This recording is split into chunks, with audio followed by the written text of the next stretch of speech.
સારથી પ્રોજેક્ટમાં સારથી શિક્ષકને તૈયાર કરવામાં આવે છે, ટ્રેનિંગ આપવામાં આવે છે. એ વધુમાં વધુ અન્ય શિક્ષકોને પણ આ દિશામાં જોડે અને વિદ્યાર્થીઓ થકી વાલીઓ સુધી શાળામાં આ પ્રકારની પ્રવૃત્તિ ચાલે છે તેના માટે અને વાલીઓ સુધી વિડીયો મોકલવામાં આવે. જે રીતે વાલીઓને લગતા જે વિડીયો મોકલવામાં આવે છે ગ્રુપમાં, એ વાલીઓને મોકલવાના છે, પેરેન્ટ્સને મોકલવાના છે. તો એ આપણે પણ જોઈએ અને પેરેન્ટ્સને પણ મોકલીએ અને જે વિદ્યાર્થીને લગતા આવે છે એ વિદ્યાર્થીને મોકલીએ. પરંતુ આમાં વધુમાં વધુ ઓનલાઈન સોશિયલ મીડિયાનો પોઝિટિવ ફાયદો ઉઠાવી અને આપણે વાલીઓ સુધી આને જાગૃત કરીએ કે આ દિશામાં બાળકને સ્ટ્રેસ આવતું હોય છે ઘણી વખતે કોમ્પિટિશન દ્વારા, વધુ પડતી પર્સન્ટેજ માટે આપણે જે અપેક્ષા હોય છે વિદ્યાર્થીઓ પર રાખવા માટે, આ બધી બાબતોમાં જો પેરેન્ટ્સને જો જોડીશું ને તો આપણે વધારે સફળ થઈશું. એટલે એ બાબતે રાખીએ ધ્યાન.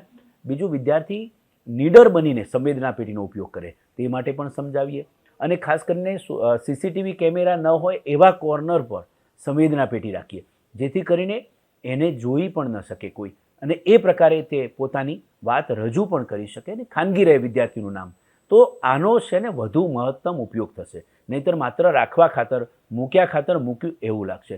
ઘણી બધી શાળાઓમાં ખૂબ સારું કામ થયું છે પણ બીજી શાળાઓમાં વધારે અપેક્ષા છે. એટલે મુખ્ય વિષયો, શૈક્ષણિક વિષયોની સાથે આપણે આ વિષયો ઉપર ખૂબ ધ્યાન કેન્દ્રિત કરીએ તો આગામી આપણી જે પેઢી છે એને આપણે વધુ સશક્ત બનાવી શકીશું.